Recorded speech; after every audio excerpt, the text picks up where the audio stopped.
Muy buenas tardes, bienvenida Mayra, bienvenido también a los compañeros que ven la clase grabada. Muy buenas tardes, bienvenida.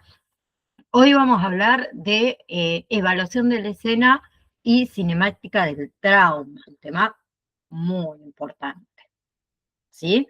Primero que nada vamos a charlar de qué es la evaluación del escenario o de la escena, como también nosotros lo llamamos, que es en realidad el primer paso de la atención en trauma, ¿sí? Ocurre, vamos a decir, antes de cualquier contacto físico con el paciente. Nosotros algo lo habíamos charlado en clases anteriores, hoy obviamente que lo vamos a profundizar. Acá en lo que es evaluación de la escena del trauma, bienvenida Elizabeth también, en realidad el objetivo principal no es curar, sino pensar, anticipar y proteger, ¿sí? Bien, en trauma, en realidad, lo primero que se evalúa es el lugar, después a la persona. ¿Y por qué? Buenas tardes, profe. Muy buenas tardes, bienvenida. ¿Y por qué en realidad se realiza antes de tocar al paciente? Porque al tocar al paciente, si nosotros tocamos al paciente sin evaluar el escenario, ya sabemos todo lo que puede pasar, ¿sí? Nos ponemos en riesgo, generamos más víctimas, ¿sí? Eso nos puede llevar a errores graves de evaluación, ¿sí? Y, y por ahí podemos hacer perder información clave sobre el mecanismo del trauma, ¿sí? Como siempre dijimos, un rescatador o un personal de salud lesionado no ayuda a nadie. ¿Bien? Entonces, la evaluación de la escena permite 4 cosas fundamentales que ustedes tienen que entenderlo como un todo, no como una lista. Primero que nada, proteger al equipo de salud. La seguridad es siempre la prioridad absoluta. Entonces vamos a evaluar riesgos. Tránsito vehicular, riesgos eléctricos, incendios, explosiones, también sustancias peligrosas, violencia que haya activa, no sé, derrumbes o estructuras inestables, ¿sí? Porque si la escena no es segura, no se ingresa, ¿sí? Imagínense un accidente de tránsito con derrame de combustible. Un error, y suele ser muy frecuente, es ingresar rápidamente para ayudar, ¿sí? En realidad lo que tenemos que hacer, cuál va a ser la conducta correcta, asegurar la escena y esperar apoyo. Luego también hay que comprender qué ocurrió. Antes de preguntar al paciente, el escenario ya nos da información, ¿sí? Podemos saber qué tipo de accidente hubo, cuáles son los daños que hay visibles, cómo está la posición del cuerpo, cuáles son los objetos que están involucrados, y todo eso nos permite a nosotros entender el mecanismo del trauma, la energía involucrada y las lesiones probables. Porque la escena cuenta una historia que el paciente todavía no nos puede contar a nosotros, ¿sí? Luego también hay que anticiparse a lesiones graves. Bien, cuando nosotros hacemos la evaluación de la escena, nos permite pensar un poquito en lesiones antes de verlas, ¿sí? Por ejemplo, si en un accidente de tránsito no vemos una gran deformidad vehicular y podemos sospechar que puede haber un trauma interno, ¿sí? Si en la escena hay armas blancas, seguramente puede haber alguna lesión profunda, posiblemente, ¿no? ¿Sí? Entonces, el trauma, o en trauma, mejor dicho, lo que no se ve puede ser lo más grave, ¿sí? Y también hay que preparar la atención adecuada. Según lo que nosotros observemos en esa escena, el equipo en realidad puede pedir refuerzos, puede solicitar más ambulancias, puede preparar inmovilización o puede decidir por ahí el traslado a centros de alta complejidad, ¿sí? Muchas veces las buenas decisiones empiezan antes de tocar a ese paciente. ¿Bien? ¿Sí? La evaluación del escenario, vamos a decir que precede al ABCDE, que nosotros lo estuvimos viendo, y condiciona la evaluación primaria, porque influye en inmovilización, en prioridad de traslado, en recursos necesarios, ¿sí? Vamos a decir, perdón, en general que la escena o el escenario es el primer diagnóstico que nosotros tenemos. Entonces, antes de evaluar al paciente, hay que evaluar dónde está el paciente, ¿sí? La escena es la que habla antes que el paciente. Bien, para esta evaluación no requerimos ningún tipo de instrumental. En realidad nosotros lo que requerimos acá es atención, experiencia, requerimos de pensamiento crítico y de responsabilidad profesional. ¿Sí? Bien, quien realmente evalúa bien la escena es quien atiende mejor al paciente. ¿Y por qué esto es tan importante? ¿Sí? Porque, a ver, un escenario inseguro puede generar más víctimas, primero que nada, ¿sí? También el mecanismo del trauma predice lesiones y nos permite ganar más tiempo clínico, ¿sí? Como les dije antes, a ver, el escenario habla antes que el paciente, ¿sí? Entonces, la primera prioridad en la atención del trauma va a ser la seguridad de la escena. Es el primer paso real de la atención del trauma, ¿sí? Y siempre va a tener prioridad sobre el paciente. Bien, entonces antes de ayudar hay que asegurar de que no nos convirtamos nosotros en víctimas, ¿sí? Evitar que nosotros, como nuestro equipo de salud, y también los terceros, No, no sufran lesiones durante la atención, ¿sí? Bien, porque el mejor rescate es el que no genera nuevas víctimas, ¿sí? Entonces, en esa evaluación, ¿qué se hace con la mirada? Se hace, como dijimos antes de ingresar, debe repetirse también durante toda la intervención, ¿sí? Que nosotros tengamos, ¿qué vamos a observar? Como dijimos, tránsito vehicular. Tiene que ver, a ver, con, por ejemplo, vehículos en movimiento, falta de señalización de que hubo un accidente de tránsito, ¿sí? Eh, riesgos de atropellamiento, ¿no? Entonces se necesita tomar medidas para eso. Señalizar, ubicar la ambulancia protegiendo la escena, ¿sí? Debemos utilizar, por ejemplo, lo que son chalecos refractarios o refractivos, es lo mismo en realidad, ¿sí? El tránsito checo es uno de los riesgos más frecuentes que hay en una escena vehicular. Pero también tenemos que evaluar los riesgos eléctricos, evaluar si hay cables caídos, evaluar si hay postes dañados, si hay transformadores, ¿sí? Nunca asuman de que un cable no tiene corriente. Siempre hay que mantener distancias de seguridad, ¿sí? La electricidad tampoco avisa. O sea, tiene que dar una descarga, te la da. Bien. Después evalúen derrames de combustible por el tema de incendios o explosión, olores fuertes, olores raros que ustedes sientan. Si hay humo, si hay materiales inflamables, ¿sí? Si hay eso, no hay que ingresar. Hay que alejar a todas las personas y solicitar la llegada de bomberos voluntarios, ¿sí?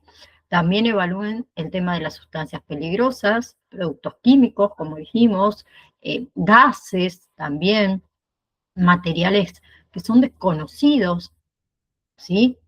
Si no se sabe lo que es, mejor no lo toquen, ¿bien?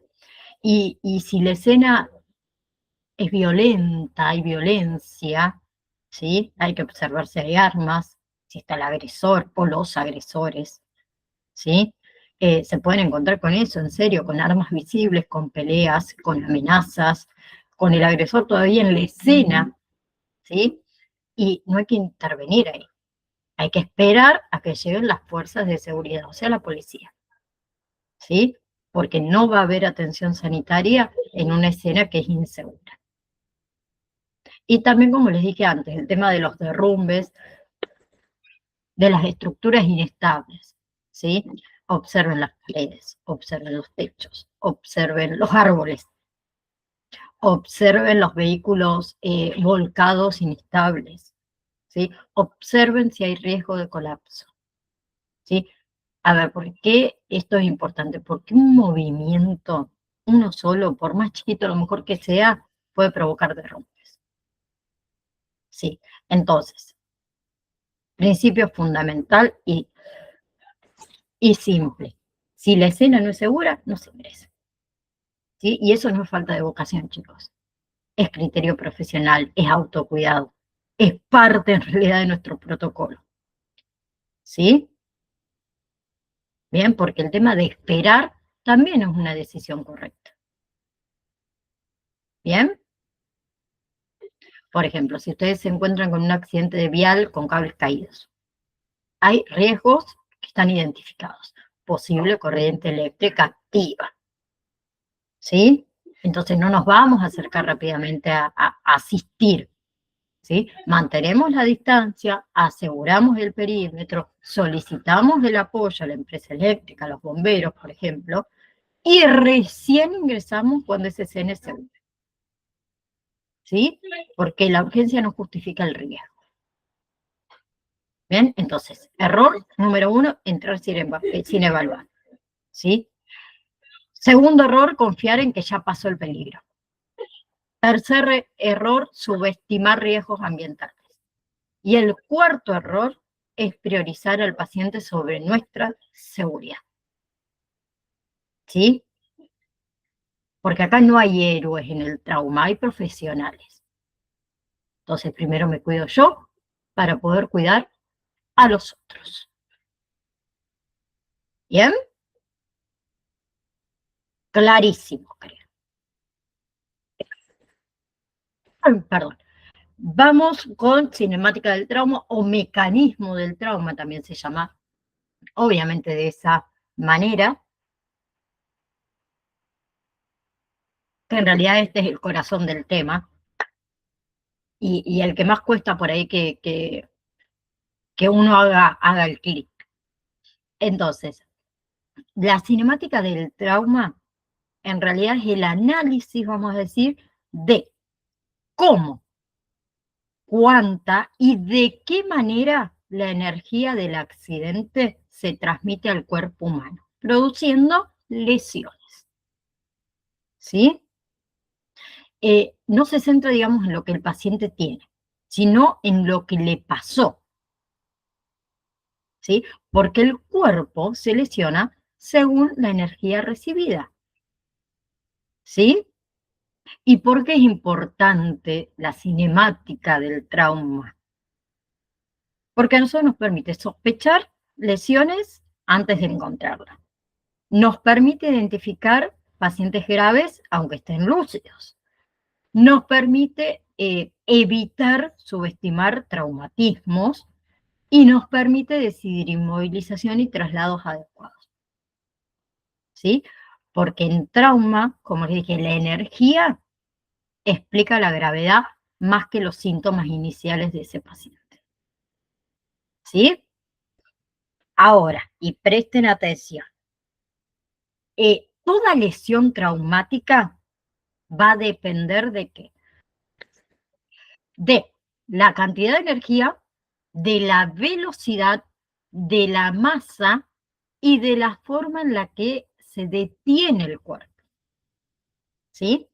Ahora, cuanto mayor energía es transferida, mayor daño tisular va a tener el paciente, ¿sí? El cuerpo nuestro no está diseñado para detener energías bruscamente, ¿sí?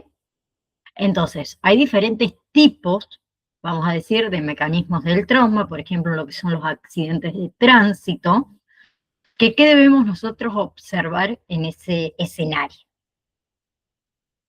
Velocidad estimada, el tipo de impacto, si fue frontal, si fue lateral, si fue posterior, si fue un vuelco, la deformidad del vehículo, ¿sí? El uso del cinturón, la expulsión de los ocupantes, ¿sí? Y si hay fallecidos en ese evento, ¿sí? A ver, cuanto más roto esté el vehículo, más daño probable haya en el cuerpo, ¿sí? Según esta cinemática que les dije de lo que tiene que ver con accidentes de tránsito, las lesiones frecuentes, por ejemplo, en un impacto frontal, es lesión en tórax, en abdomen y en rodillas, ¿sí?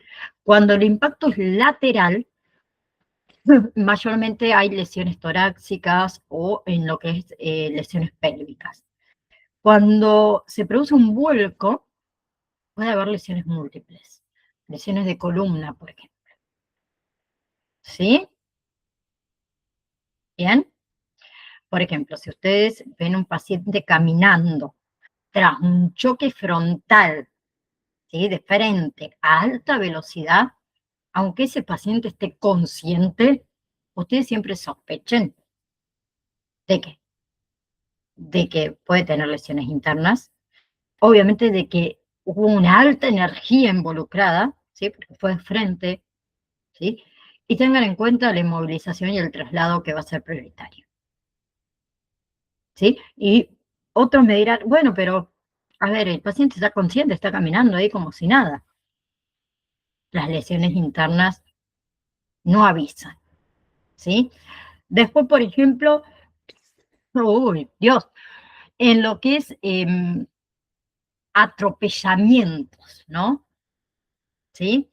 Hay que tener en cuenta la velocidad del vehículo involucrado, la altura del impacto y la distancia proyectada de la víctima, ¿sí? Mayormente hay lesiones típicas, fractura de pelvis, traumas torácicos, traumas abdominales. ¿Por qué? Porque en este caso el peatón fue el que recibió toda la energía de ese vehículo, ¿sí? En lo que son las caídas, ¿qué se analiza? La altura de la caída, ¿sí? La superficie del impacto, dónde impactó la víctima y qué parte del cuerpo impactó primero, ¿sí? ¿Sí? Y para esto, para el tema de las caídas, tengo una regla muy práctica para ustedes si la quieren anotar. En los adultos, ¿sí? Un trauma grave se puede producir si se cae de una altura 3 veces mayor a la altura de uno, ¿sí? En niños, ¿sí? Vamos a sospechar de un trauma grave si el niño se cayó de una altura 2 veces más que su altura, ¿sí? Y usted me va a decir, bueno, pero profe, a ver, de 2 metros, 3 metros, no es tampoco una locura. En un niño sí. ¿Bien? La gravedad acá no va a perdonar. ¿Bien? Entonces, imagínense si un adulto mayor, vamos a suponer, se cae de una escalera alta, ¿sí? Vamos a suponer 6 metros, no sé, se me ocurrió, hay un alto riesgo de lesiones ocultas, ¿sí? En cambio, por ejemplo, lo que son armas blancas, ¿sí? Ahí consideramos en qué zona anatómica fue el impacto, obviamente, posible profundidad, si es que podemos ver el arma, eh, y trayectoria, ¿sí? Y sospechen mucho de lo peor, o lesiones graves, vamos a decir, por más que la herida sea pequeña. Mayormente las heridas pequeñas ocultan muchas lesiones graves, ¿sí? El tamaño externo, vamos a decir, no refleja el daño interno que tiene. Después tenemos, por ejemplo, lo que son las armas de fuego, ¿sí? Que hay que tener en cuenta el tipo de arma, hay que tener en cuenta la velocidad de ese proyectil, hay que tener en cuenta la trayectoria, hay que tener en cuenta el orificio de entrada, el orificio de salida, ¿sí? Por ahí muchos creen que la bala sigue un camino recto y la bala no sigue un camino recto, porque impactó con un hueso y se desvió para otro lado y demás. Entonces todo eso hay que tenerlo en cuenta. O sea, no pasa nada, ¿sí? Entonces, ¿qué va a hacer la cinemática del trauma? Orienta el nivel de sospecha, inmovilización, dijimos, prioridad de traslado y centro de destino. ¿Sí? Bien, si ustedes tienen un paciente estable más una cinemática grave, bien, es un paciente potencialmente crítico. Por más que parezca estable, ¿sí? No se confíen solo en signos vitales. No subestimen las caídas, no ignoren las deformidades del entorno, ¿sí? No evalúen solo al paciente, evalúen también la escena, ¿sí? Entonces vamos a decir que esta cinemática del trauma es el primer estudio de diagnóstico, ¿sí? Y quien entiende la energía, entiende la lesión, ¿sí? Bien, entonces va a ser,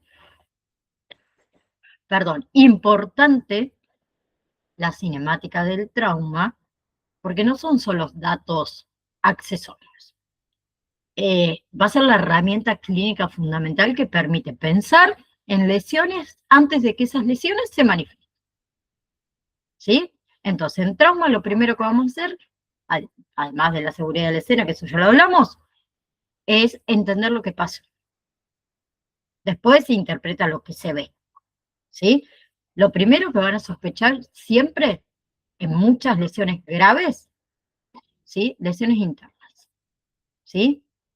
Muchas lesiones graves no sangran extremadamente, no generan dolor inmediato, no alteran signos vitales en un inicio, ¿sí?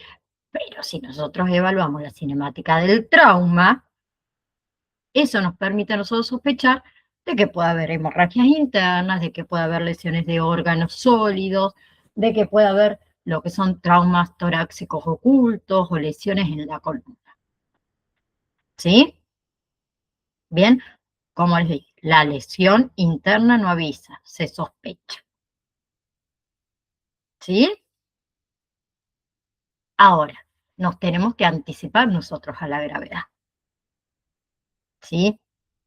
El mecanismo este del trauma permite clasificar al paciente como paciente de bajo riesgo, de riesgo intermedio o de alto riesgo, ¿sí? Y eso no depende solo del estado actual del paciente, sino de la cantidad de energía transferida, del tipo de impacto, de la deformidad de todo el entorno, ¿sí? Por ejemplo, a ver, un paciente estable tras un vuelco vehicular, ¿sí? Aunque el paciente esté lúcido, ¿sí? Tenemos un mecanismo grave, ¿sí? Es un paciente de alto riesgo. Entonces, ¿qué necesitamos? Traslado prioritario a un centro de alta complejidad. No me subestimen a los pacientes estables, vamos a decirlo entre comillas, ¿sí? Porque ese es uno de los errores más frecuentes, más que nada en trauma, es pensar, está consciente, camina, habla, está bien, ¿sí? La cinemática nos enseña que un paciente puede estar compensado, ¿sí? El deterioro puede ser tardío y el colapso puede ser sumamente rápido, ¿sí? Entonces, estable no es igual a seguro, ¿ok? Bien. ¿Qué más? Em, no quiero olvidarme nada. Ah, sí, decir algo. Que la cinemática del trauma, chicos, no reemplaza el ABCDE, no reemplaza el examen físico, ¿sí? Bien. Eh, y, y mayormente nos indica la cinemática del trauma, ¡oh, Dios mío!, lesiones graves, ¿sí? Internas, más que nada. Bien, ahora vamos a profundizar en cada uno de los principales mecanismos del trauma que yo antes se los nombré, ¿sí? Les fui hablando un poquito ahí de cada uno, comenzando por el trauma por accidente de tránsito, ¿sí? Que es una de las principales causas de trauma grave y politraumatismo también, ¿no? Porque implica muchas veces alta velocidad, gran transferencia esta de energía a lo que es el cuerpo humano, ¿sí? En un choque, el cuerpo se detiene de forma violenta, ¿sí? Aunque el vehículo no lo haga, ¿no? No sé si alguna vez tuvieron algún accidente de tránsito o lo han visto hasta en películas, ¿no? Donde el cuerpo se detiene aunque el auto por ahí no lo haga enseguida, ¿sí? Y hay factores que nosotros tenemos que evaluar, esos factores nos van a permitir a nosotros estimar la energía transferida y anticipar las lesiones. Lo primero era la velocidad. A mayor velocidad, ¿sí?, mayor energía. Y la desaceleración brusca produce mayormente lesiones internas, ¿sí? Entonces voy a decir que la velocidad mata más que el impacto. Entonces, lo primero, la velocidad. Mayor velocidad, mayor energía que se transmite al cuerpo, ¿sí? Y como el cuerpo desacelera bruscamente, mayormente se producen lesiones internas, ¿sí? Después tenemos el impacto o el tipo de impacto.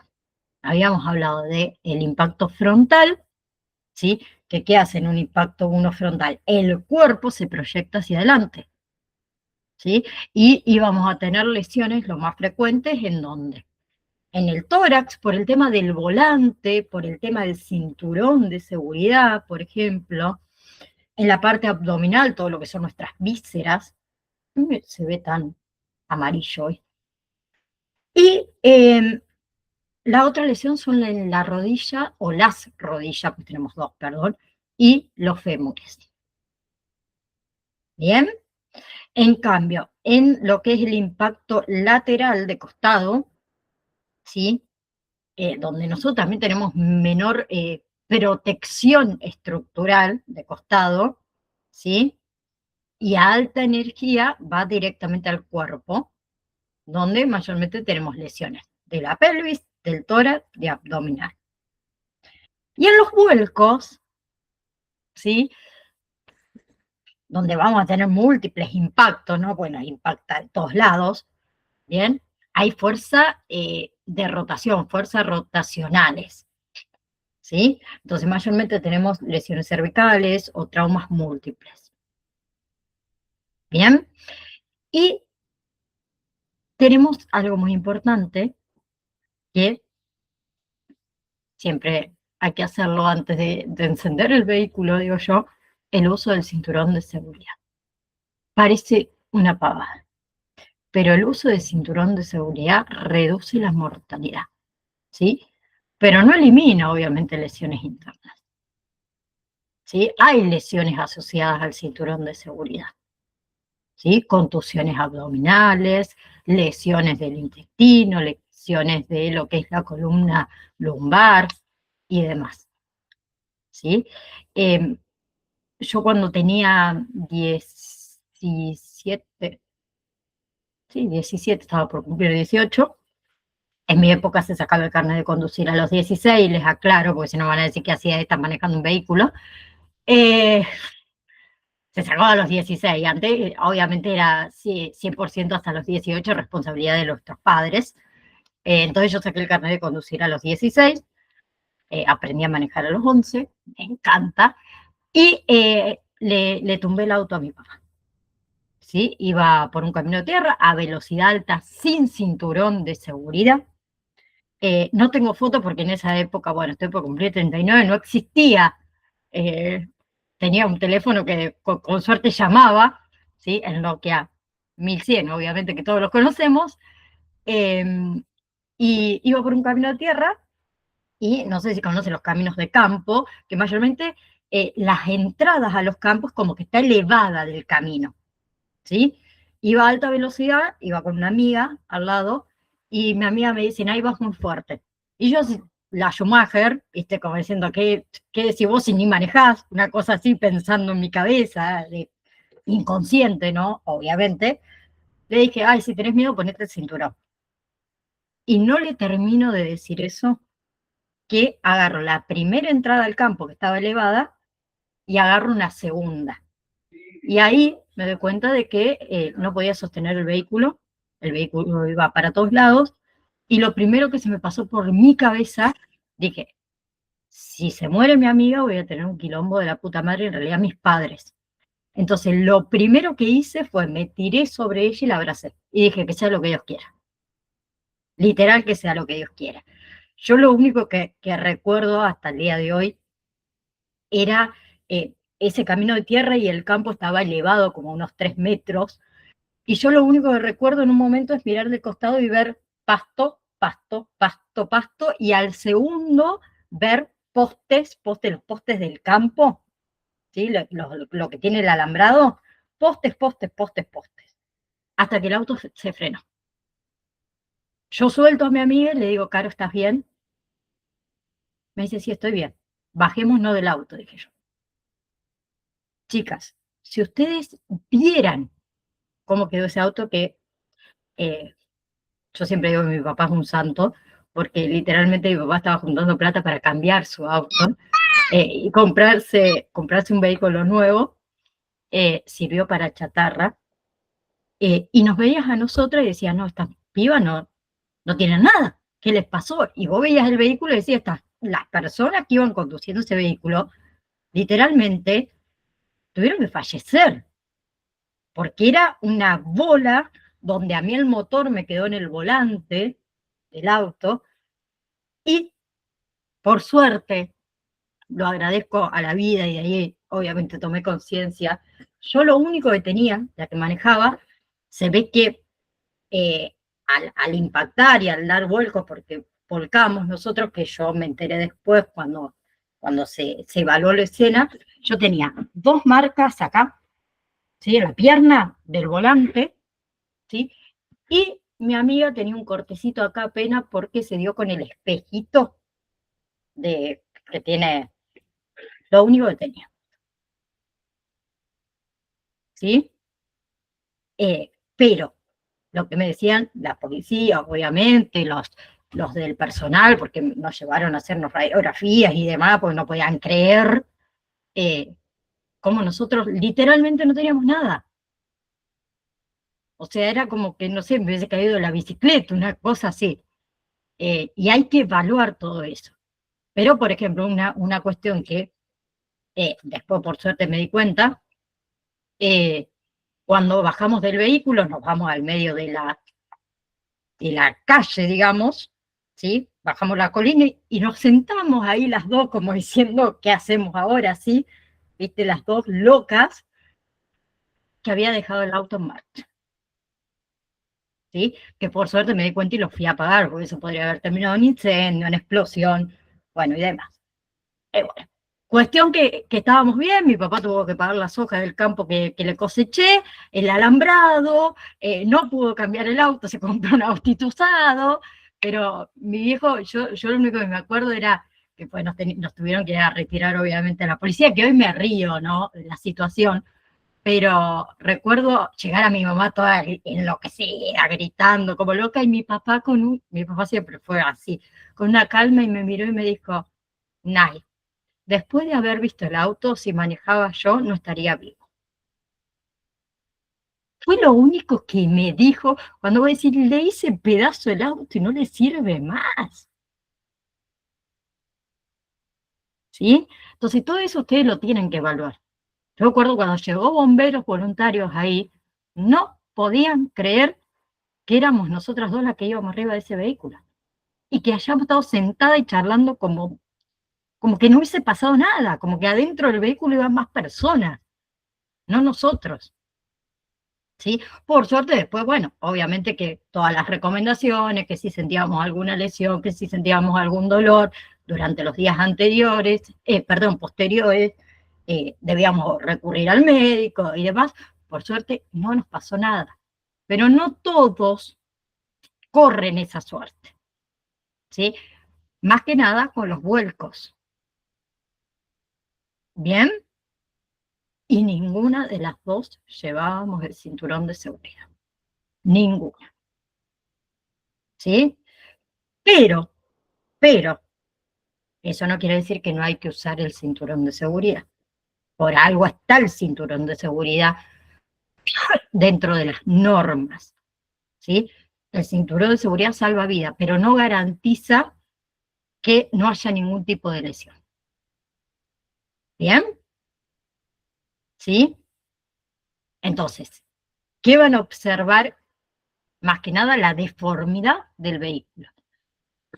¿A qué hago referencia? La intrusión del habitáculo donde vamos sentados, ¿sí? Observen los volantes deformados y observen parabrisas, vidrios estallados, ¿sí? ¿Qué hace el auto cuando choca? Absorbe energía, pero nuestro cuerpo también absorbe esa energía y mucho más fuerte, ¿sí? Ni hablemos cuando observan que hubo expulsión de los ocupantes.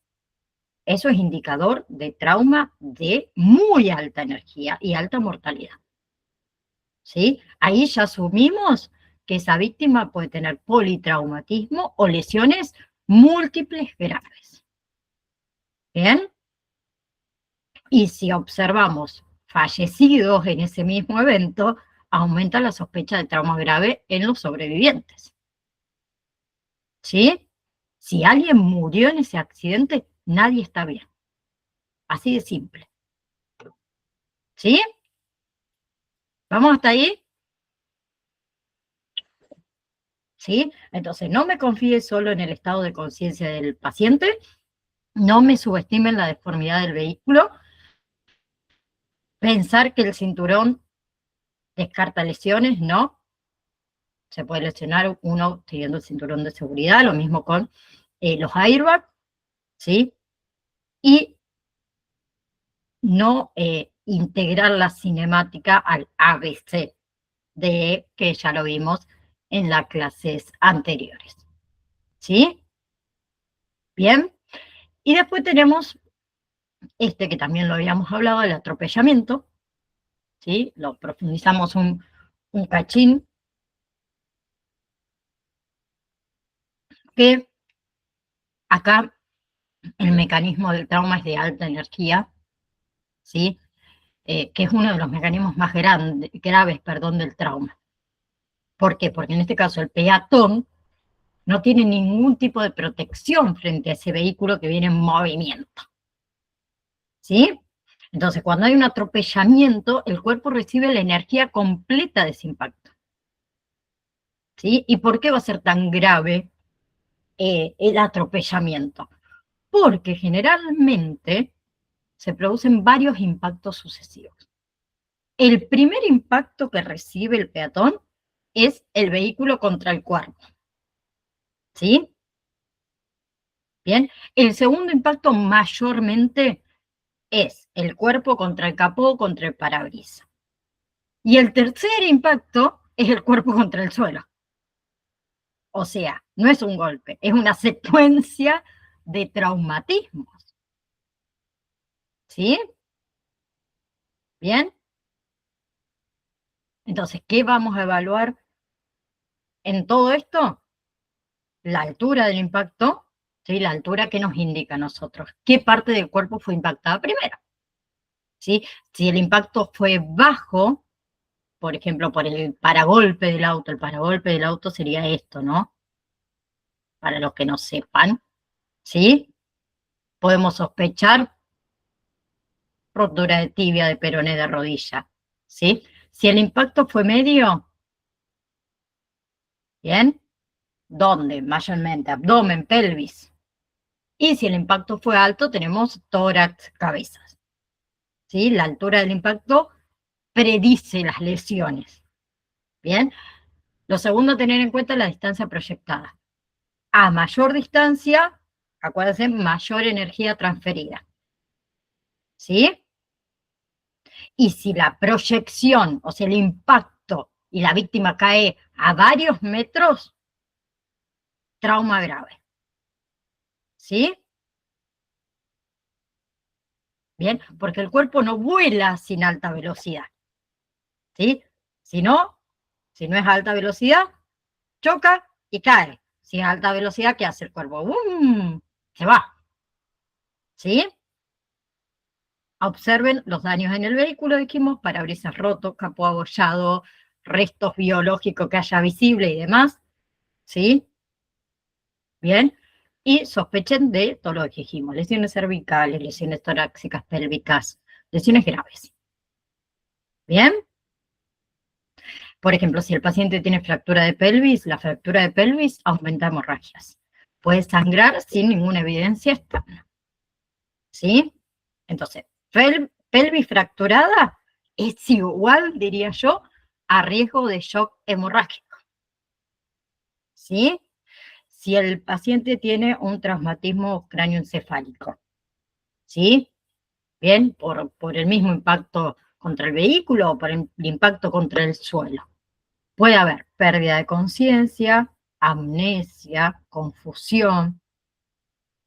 ¿Sí? Bien.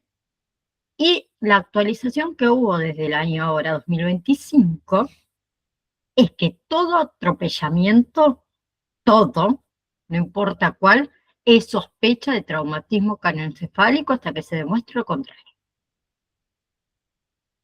¿Sí? Y después tenemos, por ejemplo, los traumas torácicos que la víctima puede presentar, por ejemplo, fracturas costales, neumotórax, contusión pulmonar, ¿sí? Que eso se puede manifestar hasta horas después, ¿sí? Aunque el paciente, como dijimos, esté estable inicialmente. ¿Sí?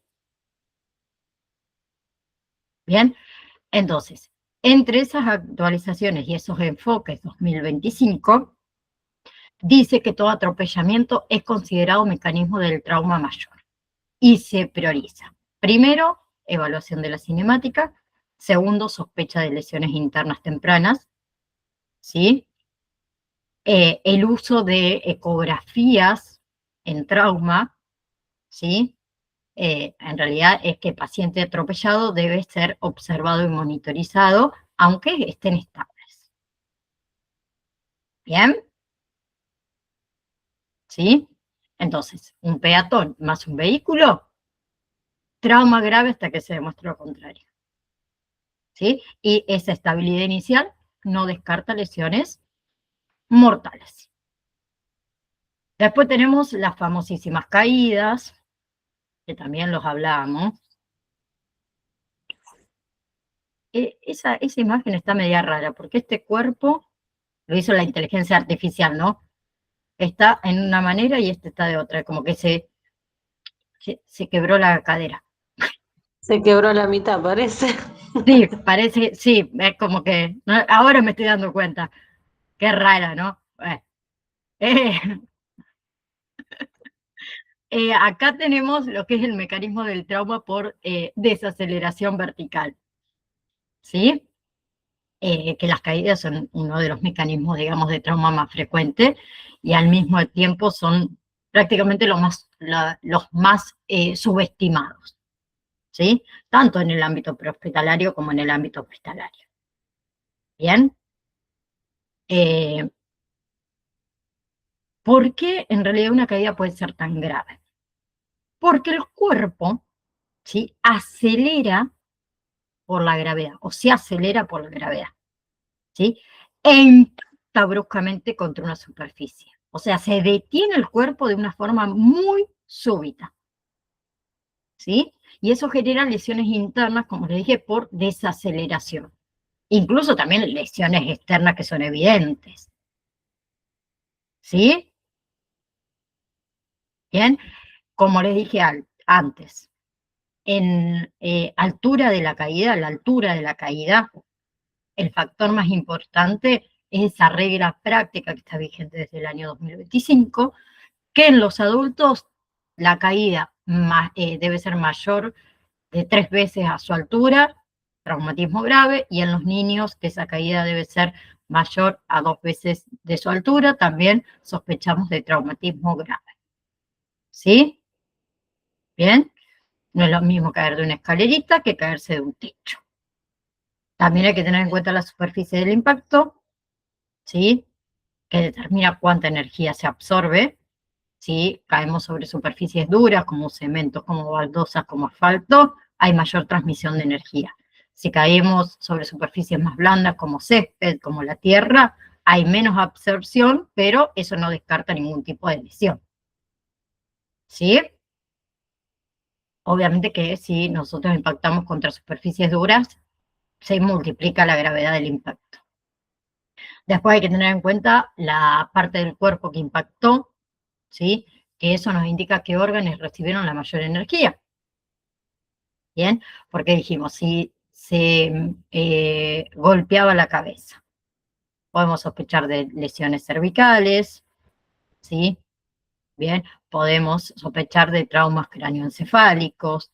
Si se impacta contra la espalda, podemos sospechar de fracturas vertebrales. Si impacta sobre los pies o sobre los glúteos, fracturas del calcáneo, por ejemplo, o lesiones en la columna por el tema de la transmisión axial que hace que la columna se aplaste. ¿Sí? Porque esa energía en realidad no desaparece, se transmite. ¿Sí? Entonces eso también ténganlo en cuenta. Bien. Por otro lado, bueno, las actualizaciones que ya se lo di. Las armas blancas. Las armas blancas. Esto es un mecanismo del trauma penetrante. ¿Sí? En el cual obviamente el objeto filoso o punzante va a atravesar la piel y los tejidos. Y puede dañar estructuras vitales profundas, ¿no? ¿Sí? Aunque la herida externa sea pequeñita, como les dije antes. Bien, en lo que es el trauma penetrante, lo que se ve por fuera no refleja lo que ocurre adentro. ¿Sí?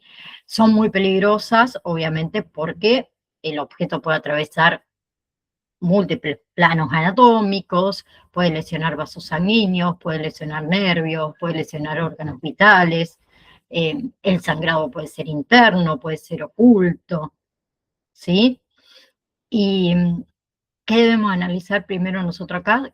La zona afectada, ¿sí? La localización es fundamental para poder estimar la gravedad.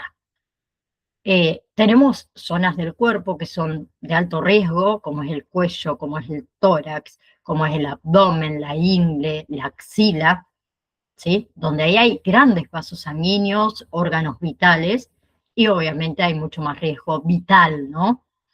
Después tenemos que ver la profundidad, ¿sí? Profundidad posible, ¿no? ¿Sí? Que no solo lo vamos a evaluar por el tamaño, como dijimos, de la herida, ¿sí? Imagínense un arma blanca que tiene una hoja larga o que es punzante, puede atravesar músculos, puede perforar órganos, puede lesionar vasos muy profundos. ¿Sí? Bien. Bien. Nosotros en la parte prehospitalaria, en el ámbito prehospitalario, no se explora la herida. ¿Sí? Nosotros vamos a tapar, obviamente, para que no haya una hemorragia. Después hay que observar el número de heridas. ¿Sí? Porque una herida es igual a riesgo. Varias heridas, mayor probabilidad de lesiones múltiples. Y acuérdense que las trayectorias pueden ser distintas. ¿Sí? Bien. Entonces, por ejemplo, si el paciente tiene una lesión en el cuello, ¿sí? Puede haber lesión de carótida, lesión de la yugular, compromiso de toda la vía aérea, entonces puede deteriorarse ese paciente en minutos, ¿sí? En el tórax puede aparecer neumotórax, hemotórax, lesiones cardíacas, ¿sí?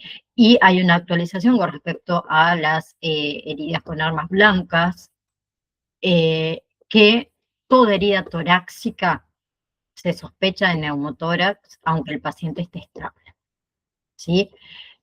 Si fue en el abdomen, chicos, ahí tenemos el hígado, tenemos los intestinos, tenemos grandes vasos sanguíneos, tenemos el estómago, hay muchos órganos, ¿sí? Muy frecuente sangrado interno, sin ningún signo externo. Bien, entonces también sospecha, ¿sí? Y después teníamos la arma de fuego, a ver si puedo terminar con por lo menos esta parte, que es un trauma penetrante en este caso de alta energía, ¿sí? Porque combina penetración por un lado y alta energía.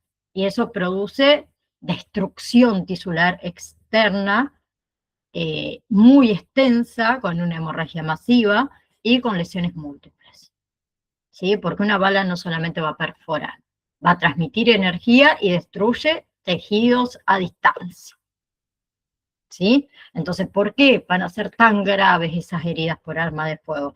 Porque la bala viaja a alta velocidad, ¿sí? Porque una bala produce cavitación, que son las ondas expansivas. Porque una bala puede desviar la trayectoria al impactar con un hueso o con un órgano. Porque una bala lesiona tejidos que no están en contacto directo con ese proyectil. Porque ¿qué hacen los proyectiles? Se dispersan, ¿sí? Y la bala esa nunca sigue el camino que uno por ahí imagina. Entonces hay que analizar el tipo de arma, ¿sí? Que eso influye directamente en la energía transmitida. Hay armas cortas, como son las pistolas, como son los revólveres, perdón, que viajan a menos velocidad las balas, donde hacen daño más localizado. Y después tenemos las armas largas, como son los fusiles, que la bala viaja a alta velocidad, donde hace daño masivo, donde hay mayor cavitación, ¿sí? Después hay que analizar la trayectoria del proyectil, que no es recta, ¿sí? Puede rebotar en huesos, puede cambiar de dirección, se puede fragmentar. Y hay que evaluar el orificio de entrada y salida, ¿sí? El orificio de entrada mayormente es más pequeño y tiene bordes regulares, como este, ¿sí? Y la de salida, si es que existe, no siempre, es mucho más grande y tiene bordes irregulares. ¿Bien? Y hay mayor sangrado, ¿no? En la de salida, ¿sí? Entonces ahí vamos a sospechar de hemorragias masivas, podemos sospechar de lesiones torácicas, de lesiones neurológicas, ¿ok? ¿Sí? Bien, clase que viene, voy a colocar acá cinemática porque me lo voy a olvidar, mática. Vamos a hablar del número de víctimas, acá me lo anoto, víctimas, porque si no estoy escribiendo cualquier cosa. Entonces, clase que viene, vamos a terminar con lo que es la cinemática del trauma, ¿sí? Y vamos a comenzar, que seguro que lo vamos a terminar, con el XABC del trauma, que tiene que ver con todo lo que es control de hemorragias graves, ¿sí? Vamos a hablar de lo que es la triada mortal, qué son esas hemorragias graves, de cuáles son los algoritmos de actuación, ¿sí? Así que vamos a estar charlando de todo ese tema. ¿Les parece? ¿Sí? Ya nos queda muy poco para terminar, chicuelos. Yo les puedo decir que hasta nos queda, no sé si solamente 2 clases. Sí, sí, porque la clase que viene es 6, ¿no? Después tenemos miércoles 13 y después las últimas 2 semanas para rendir los exámenes finales. ¿sí? Así que escuchen una cosa muy importante. Este fin de semana no, ¿sí? Que sería sábado, esperen, no se me vayan. El sábado 9, ¿sí? Lo voy a anotar acá, para que se me fue la palabra, prácticas, ¿sí? El que quiera hacer las prácticas de inyectable, de venoclisis, de signos vitales, la vamos, perdón, a realizar el sábado 9, después acordamos la hora, ¿ok? Les mando un saludo a cada uno de ustedes. Disculpen que me despida así rápido. Tengo que ir al otro curso, que son los chicos que comenzaron ahora y deben estar ansiosos y me está sonando el teléfono. ¿Por qué no estoy?